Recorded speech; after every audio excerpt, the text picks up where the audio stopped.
Christ felt the weight of sin's dark stain. Separation's anguish, God's wrath's bitter pain. He sweat great drops of blood, his heart did break. The sinner's guilt,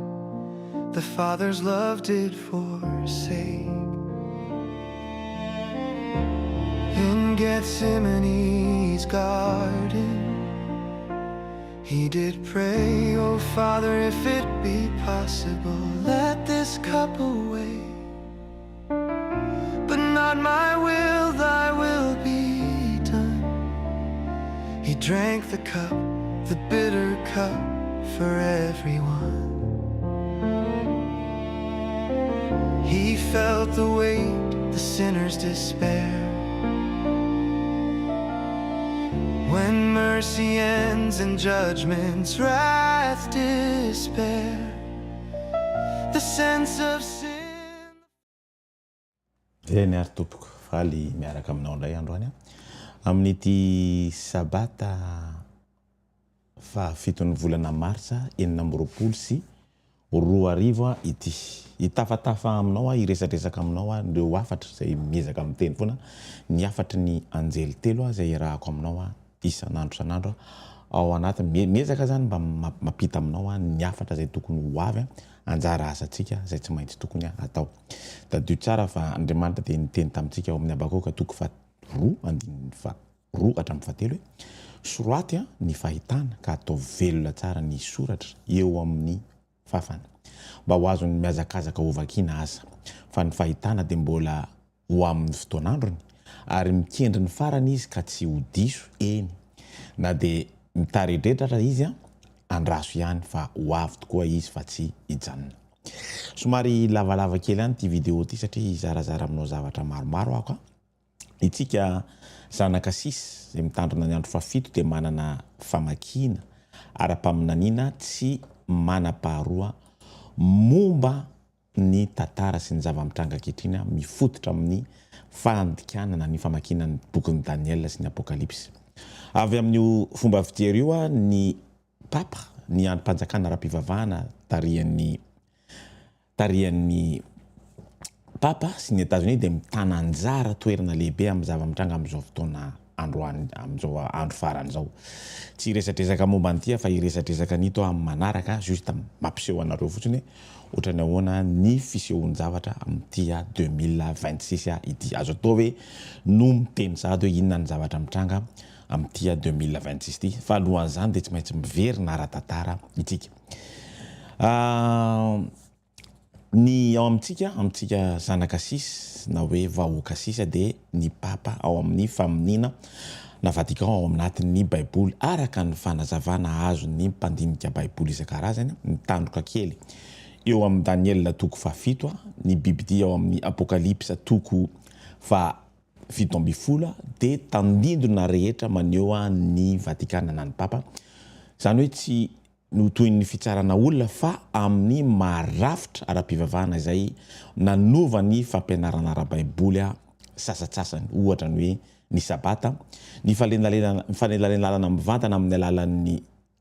Jesosy na ny fivavahana amin'ny sary sikotra sy ny karazany rehetrarehetra.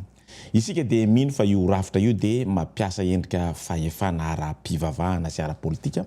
izay manohitra ny fahamarinana ara-Baiboly mandritra ny taonjato maro nandritra ny taonjato maro zany raha hodiniantsika eto amin'ny sary dia ny vanim-potoana ao anatin'ny 490 andro na ao anatin'ny taona. Io hery io dia everina ho manenjika ny mpinina ny olo-masina sy nanova ny lalàn'Andriamanitra zay tsika ao amin'ny Daniel 7:5-20. États-Unis amin'ny faminaniana ao amin'ny Apokalipsa 3:12-17 dia adika ho toy ny bibidia mitsangana avy eto an-tany. Ty bibidia dia manana tandroka anankiroa toy ny zanak'ondry izay maneho ny fitsipiky ny fiaviana kristianina. Ny ao anakory amin'ny filazako an'izany ny fahalalana ara-pivavahana ny fisarahan'ny fiangonana sy ny fanjakana sainga miteny toy ny dragona izy marika ny fiovana makany amin'ny tsy fandeferana sy ny fanenjehana. Eny ary Toizantsika ihany le izy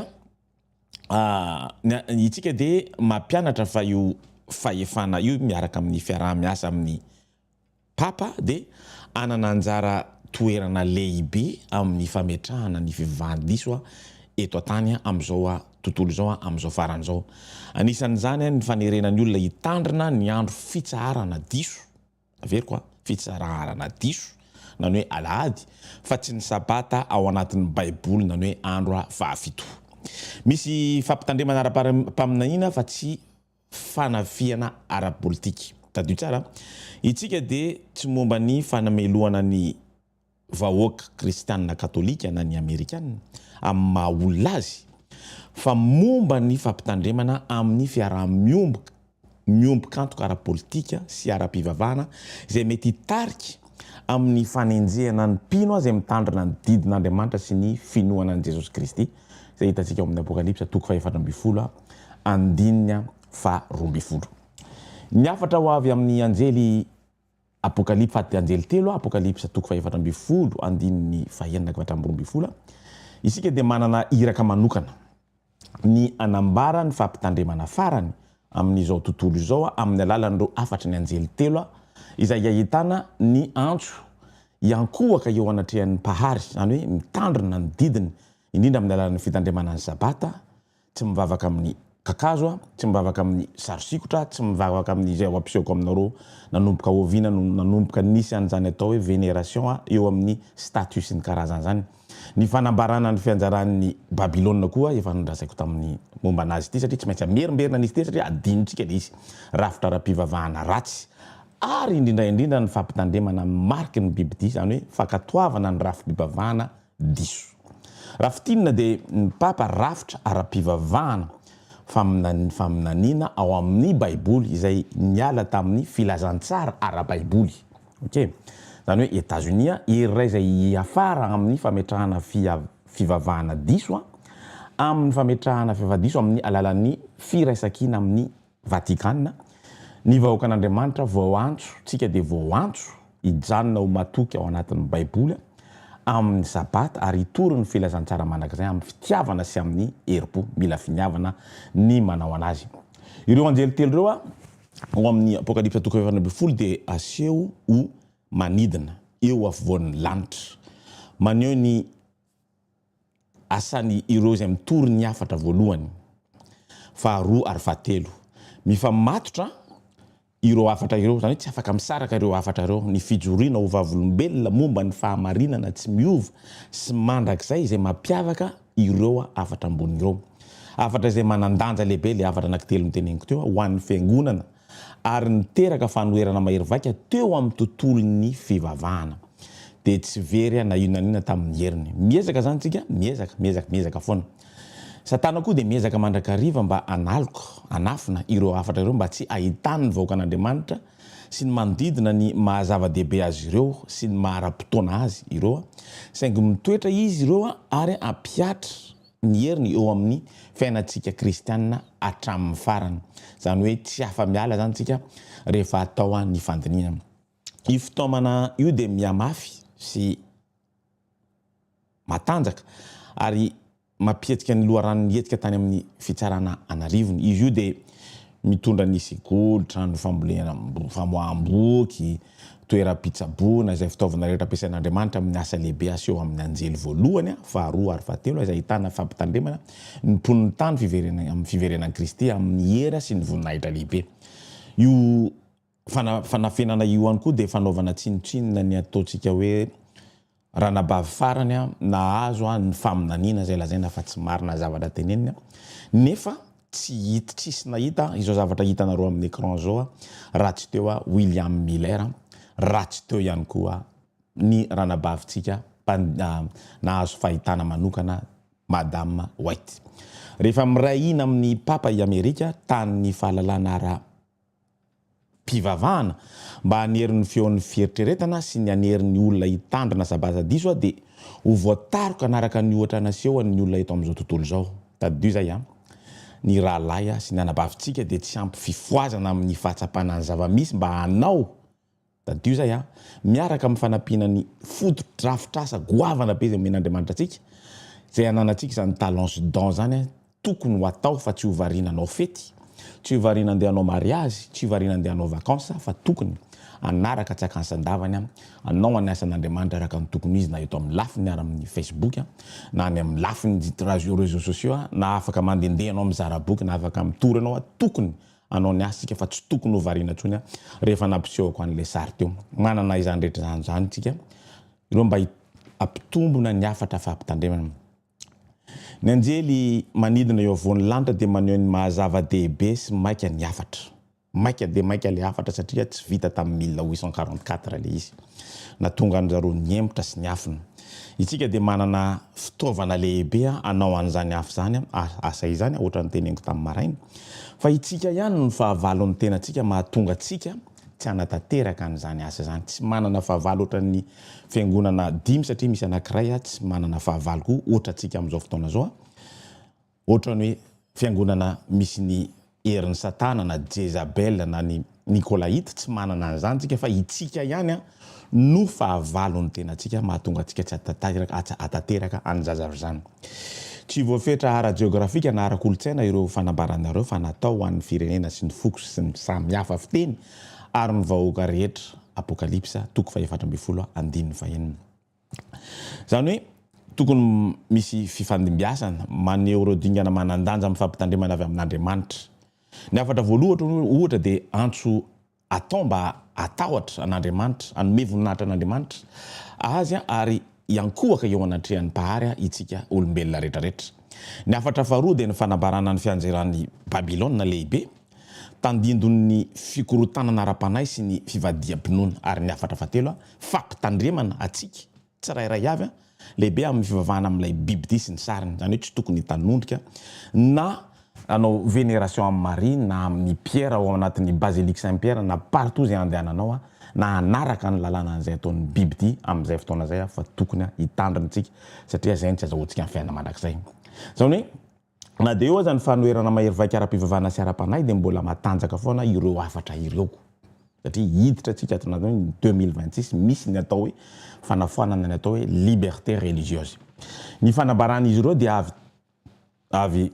ady mivantana amin'ny ezaka ataon'ny satana mba anafina ny fahamarinana sy ampiala ny olona hiala amin'Andriamanitra. Natao hijanona ho manandanjatra amin'ny farany izao fotoana izao ary hisy fiantrakany lalina eo amin'ny fiainan'ny mpino. Zany hoe ireo afatra ireo dia nitarika ny fananganana andriam-pampianarana sy fitsaboana sy ny karazankaraka amin'ny voalezaka teo. Misy koa ny fampitandremana ho an'izao tontolo izao mifandray amin'ny fandraisana amin'ny fiverenan'i Kristy amin'ny voninahiny sy ny heriny lehibe. Tadio fa ilay fandehanan'i Jesosy eo avoan'ny fanaovan-jiro volamena 7 dia tsy milaza fotsiny izay hitantsika ao amin'ny Apokalipsa 2 izay raha tsy diso faharoa momba ny église Efesiasy. Voalohany fanaovana avoan'ny fanaovan-jiro volamena 7 dia tsy milaza fotsiny hoe misy ny présence an'i Jesosy mandrakariva eo amin'ny vahoaka isan'andro araka ny hita ao amin'ny Matthieu 7:20 fa midika fivezivezena eny amin'ny abakabaka eny amin'ny toerana misy anazy eny. Zany hoe misy ny atao hoe progression dans les temps mialatsiny amin'ny teny frantsay. Zany hoe un déroulement historique raha ohatra ka tsy mino an'ireo fiangonana 7 voalaza ireo ianao dia zay ny filazako anazy averiko. Ny fandehanan'i Jesosy eo avoan'ny fanaovan-jiro volamena anaky 7 dia tsy milaza fotsiny hoe misy ny présence lalandava eo amin'ny vahoakan'Andriamanitra isan'andro araka ny hita ao amin'ny fampanantenana promesse hita ao amin'ny matokotoko fa 20:20 fa midika fa misy fivezivezena. Zany hoe arakaraka no misy ny fiovan'ny fiangonana dia misy fivezivezena ihany koa atao eny ambony eny. Izany hoe misy progression dans les temps, misy ny déroulement historique mba ahafahanao mino hoe ireo fiangonana 7 ireo ihany no nomen'Andriamanitra lay atao hoe jiro volamena 7 sy ny hafa ihany koa. Maninona ny 7? Satria ny isa 7 dia milaza fahataterahana mendriky tsara ary Andriamanitra dia nitsahatra tamin'ny andro fa 7. Tadio fa isaky ny misy seriana 7 ao amin'ny Apokalipsa dia miafara amin'ny andro farany. Ohatra hoe tombokase ohatra momba ny fahatongavan'ny andro lehibe sy ny fahatezerany zay hitantsika ao amin'ny andininy toko fahenina andininy fafito amby folo eo ihany koa ny trompetre toko favalo andininy voalohany ilay fahanginana mahagaga dia mangina daholo ny rehetrarehetra ary ny fanomezana fahefana manokana an' Jesosy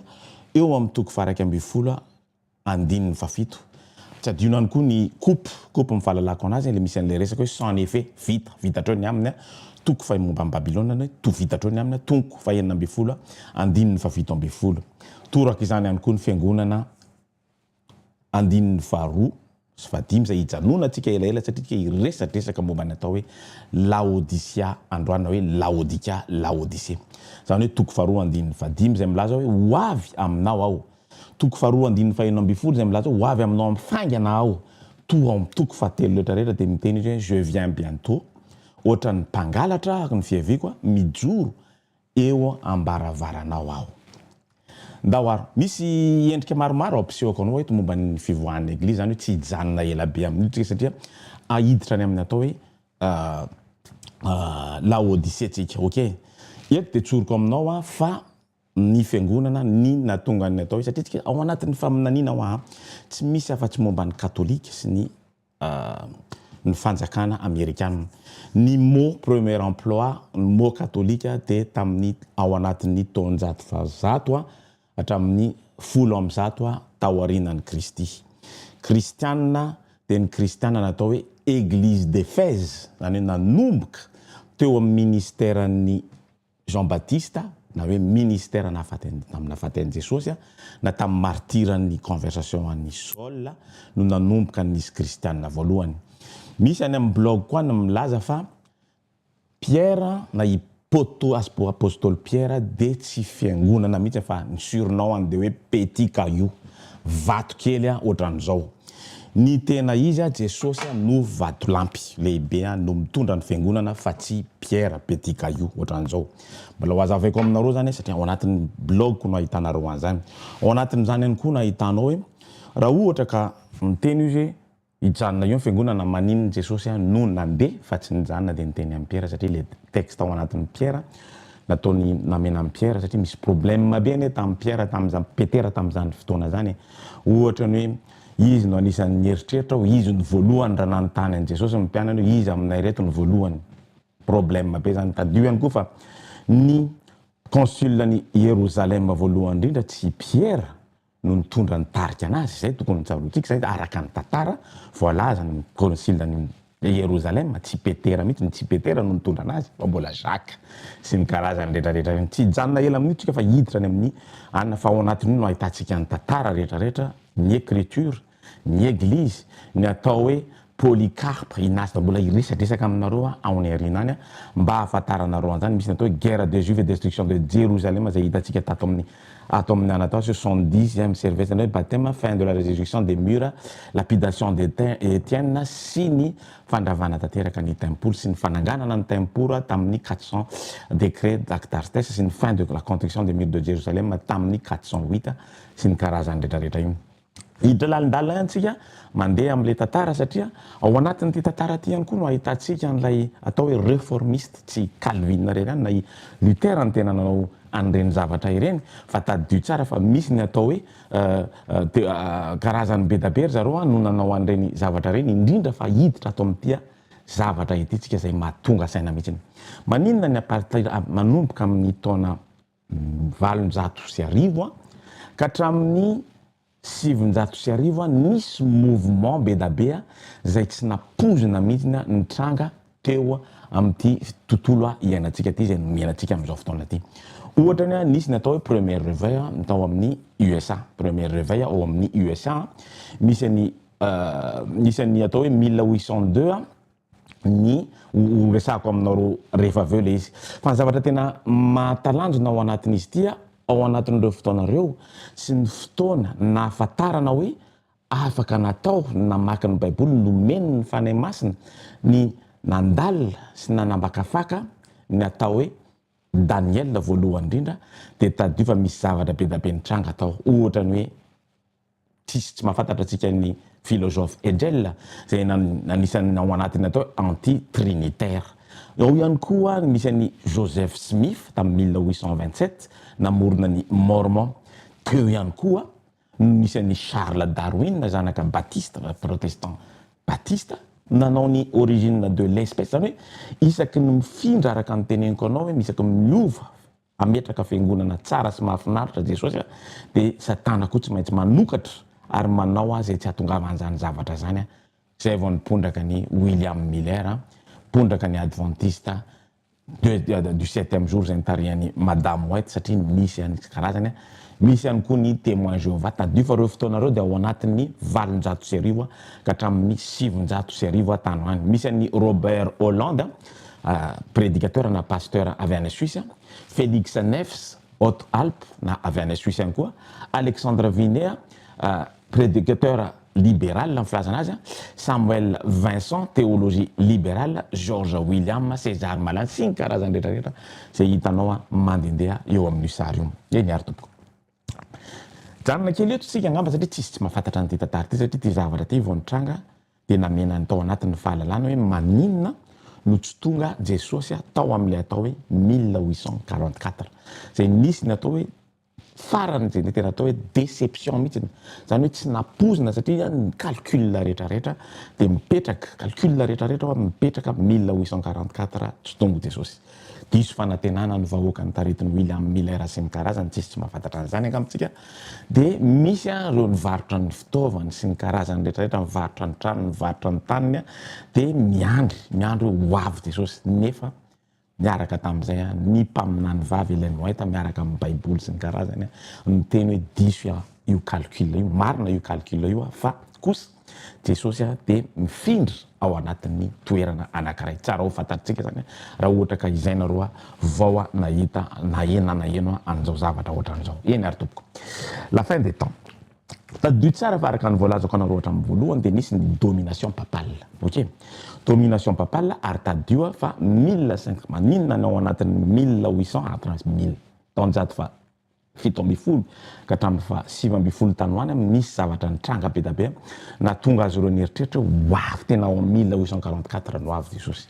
1755 nisy an'ilay tremblement de terre na horohorontany matanjaka be mihitsy tao a Lisbonne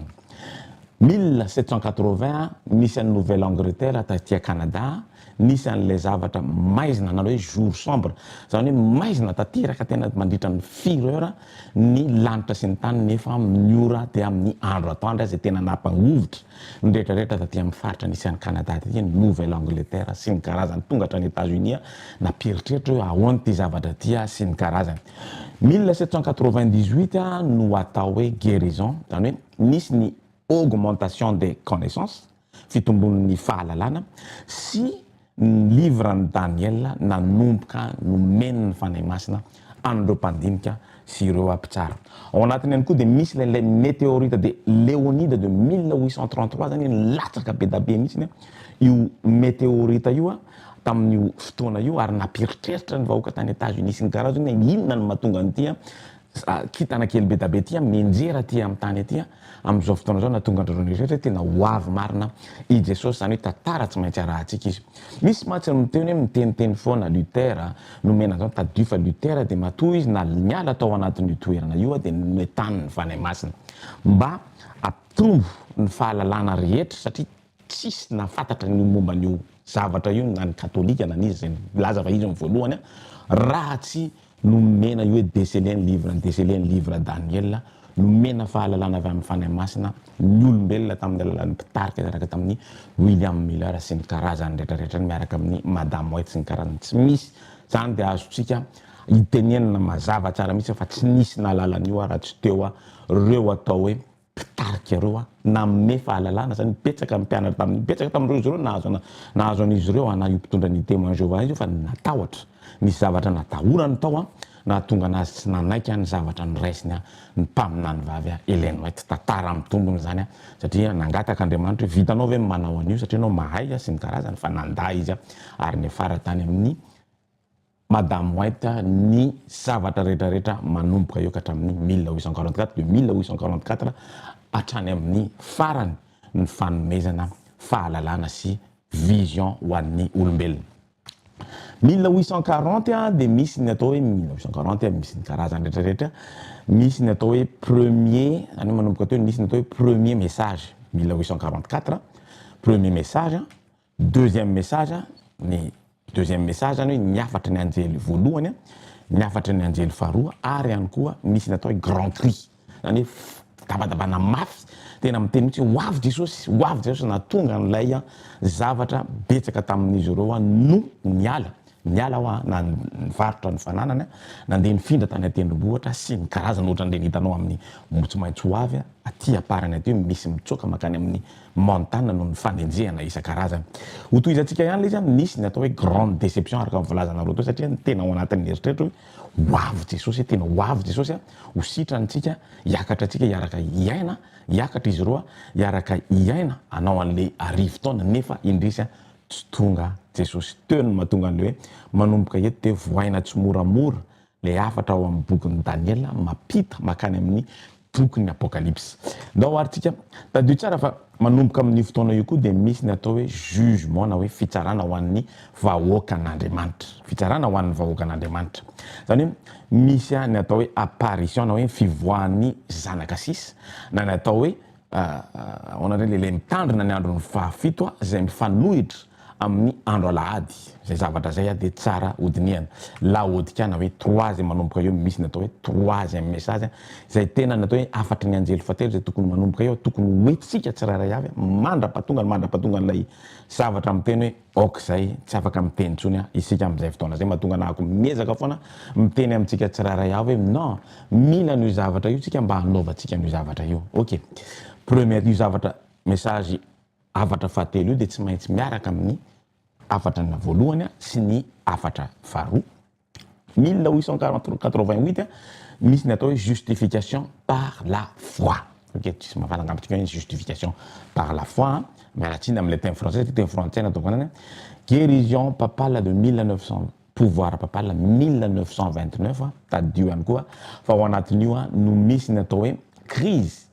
Église Laodicée manomboka io misy any hoe jugement du peuple de Dieu Église de Laodicée ny farany église fiangonana farany première guerre mondiale ao anatin'izany ihany koa ny crise tamin'ny 1929 raha ohatra ka amin'ny première guerre mondiale tamin'ny 1918 tany hoany dia misy ny crise financière mondiale tamin'ny 1929 deuxième guerre mondiale Hiroshima et Nagasaki guerre froide efa manomboka miditra aty amin'le zavatra nytenenin'Andriamanitra atsika hoe tenenin' Jesosy hoe isy horava tanteraka potika tanteraka tsy hisy tsony io Israel sy ny karazany io noho ny tsy finoana fa zano Andriamanitra na zanak'Andriamanitra sy ny karazany rehetrarehetra reny guerre de Kippour tsisy tsy nalalany guerre de Kippour tsika ary le culte marial ou la dévotion mariale pourquoi nadefako any manina natoko any amin'ny any ambony izy sady natoko zay vao tonga satria io zavatra io dia tsy voaingana no mipotra nataon'ny katolika tsy voaingana io zavatra io zany sa efa elaela io zavatra io no nipondraka efa tany amin'ny 3e na 4e siècle tany hoaly io zavatra io no nipondraka teo ok zay no mahatonga anazy ary mbola mitohy izy hatramin'izao fotoana zao fa kosa misy zavatra nampalahelo anazy ireo zay nitranga tato ato via une semaine sa 2 semaines nitenenany Léon hoe ok zay ny fangatahana any amin'ny Marie hoe izy no afaka anavotra atsika ponina na vahoaka kristianina katolika na zay matezitra ny katolika maro isan-karazany satria ny ao anatin'ny finoana katolika amin'za katolika dia fivavahana na ny fangatahana famela-keloka na ny hoe ahafahana miditra any amin'ny fiainana mandrakizay dia afaka mandalo amin'ny Maria ihany koa zany hoe diso tanteraka mihitsy zay filazana zay nefa Léon no santeny voalohany indrindra efa nisy resaka momba an'io nataony Jean Paul II efa nisy resaka nataony momba an'io nataony François hoe ok zay fa tsy marina zany zavatra zany satria tsy misy afa-tsy Jesosy reny no rédempteur fa tsy misy co-rédemptrice izany mihitsy zany zavatra zany dia tsara ho fatatsika rehetrarehetra ok les africains au pouvoir ahafahanao mahafantatra ihany koa hoe manana asa goavantsika satria miditra ao anatin'le atao hoe andro farany la fin des temps. Les Africains au pouvoir, fanaovana tsintsinina ny vahoaka sy ny karazany rehetrarehetra, ny islamiste tsy voalaza koa eto, ny pouvoiran'ny Américaine sy ny karazany Européenne matanjaka be maninona miaro any Arabie Saoudite sy ny Golfe Persika rehetrarehetra reny zareo misy antony daholo zany zavatra rehetrarehetra zany ary mbola veriko eto le izy Jean Paul II. Misy ny atao hoe assise. Ny assise de l'église Laodicée de mandeha eo foana. Ny assise de tamin'ny 27 octobre 1986 no mitondraka voalohany ny atao hoe assise. Le but an'zareo tamin'izany fotoana zany de ny ampifandray ny fiangonana rehetrarehetra na ny mpitarika fivavahana rehetrarehetra. Misy hitanareo amin'ny sary angamba assise tany Italie io, ville d'Assise no nipoiran'io zavatra io zany ny olona rehetrarehetra zany hoe ny fiangonana maro samihafa na ny orthodoxe, musulmane, islamiste, hindou sy ny karazany de araka ny fangatahany Joan Paul faharoa de hiaraka anao vavaka manokana ho an'izao tontolo zao mba hoentina taony nipoiran'ny atao hoe ecommunisme, ny liberté religieuse, ny fiarahana mivavaka sy ny karazany ao anatin'ny zavatra ezaka goavana lehibe io ary io zavatra io no endrika nampiseho an'ny Joan Paul faharoa zany hoe nisy ihany ny tsy nanaiky reo évêque maro samihafa nanao pétition tamin'io fotoana io nefa afaka nanao an'izao izy atao amin'ny ville atao hoe Assise tadifa. Tamin'ny François aussi nisy koa tao aorinan'io 1997 2002 tanoany mbola nisy fa tamin'ny fahatelopolo taonany anniversaire tamin'ny 2016 de François koa de anisany nanao an'io atao hoe Assise io tamin'ny fahatelopolo taona ary betsaka izy ireo no miaraka mivory manao an'io zavatra io miteraka ny atao hoe économiste ko nanatoko atao anatin'ny texte koa ato izy na tsy nataoko zany hoe zavatra ohatran'izao zany hoe misy le izy zany de ohatrany hoe rencontre interreligieuse tsy vitako nanao anazy satria ao aorinan'io de hiditra amin'ny atao hoe 2026 azo atao ve ny miteny hoe afaka maminany ve tsika momba ny zavatra mitranga ao amin'ny aorinan'ny 2026 mety ataotsika amin'ny herinandro manaraka iny satria aorinan'io ihany koa aorinan'ity zavatra kely ity de misy zavatra atao hoe avenir zay mbola tsy fahitatsika toy ny hoe ohatrany ahoana fitomboan'ny andro alahady imposition ny andro alahady sy ny karazany rehetrarehetra iny zay tsy ho vitako andrany satria efa mba eo amin'ny firy 23 minutes de vidéo tsy tiako atao lava be izy mba ahafahany tsirairay mijery anazy hatramin'ny farany zany hoe ny Assise de ao anatin'ny série de rencontres interreligieuse manana ao anatin'ny voalohany indrindra izy tamin'izany tao amin'ny ville atao hoe Italia ny invité anazy ireo ny Joan Paul faharoa zany hoe andro natokana manokana ho an'ny fivavahana ho an'ny olombelona rehetra eto ambony fivavahana mahay mifandray eto ambony tany ary tao aorinany koa de nanao koa i François tamin'ny 2016 tao anatin'io nisy ny victime de guerre sy ny karazany voaingana mihitsy izy tamin'izany fotoana zany. Zay aloha ny androany azoko horesahana aminao satria somary enjakenjana ihany izy ity enjakenjana ihany satria betsaka no tsy mino betsaka no manda amin'izay fotoana zay betsaka no manda betsaka no olona tsy mino. Christ felt the weight of sin's dark stain. Tsika de zanak'Andriamanitra manana asa goavana ao aorinan'io de resadresaka aminao ny momba an'ireo zavatra maro isan-karazany zay mety hitranga. Raha fantatrao tsara fa androany sabata toko andia fito ny volana mars enina amby roapolo sy roa ambin'ny folo teo anatin'ny adiny iray latsaka teo ny président israeliana de niteny hoe misaotra ny Donald Trump akozy izy fa ataoko na amin'ny alalana na Donald Trump anao ny Israel ny matanjaka indrindra eto amin'ity régional misy an'ity toerana misy anazy ity misy antony lehibe zany matoa vitany no niteny an'izany zavatra zany fahalalako anazy araka ny zavatra hotohizako ao aoriana mety rapitro manao anazy na ohatran'izany satria mamezaka mamita anazy ako ao anatin'ilay famaranana anazy tanteraka zareo amin'izao fotoana zao zany hoe mametrapetraka izy a satria misy zavatra kely a tsy vitan'izy ireo ohatra ny ohatra amin'izany a reo jiosy radical mbola sarotra be ny anovana azy ireo a anaraka an'ilay atao hoe dimanche eo ihany koa reo islamiste zay mivavaka andro alahady mila amena mila puissance kely izy a potehana kely izy a mba ahafahandrareo mametraka hoe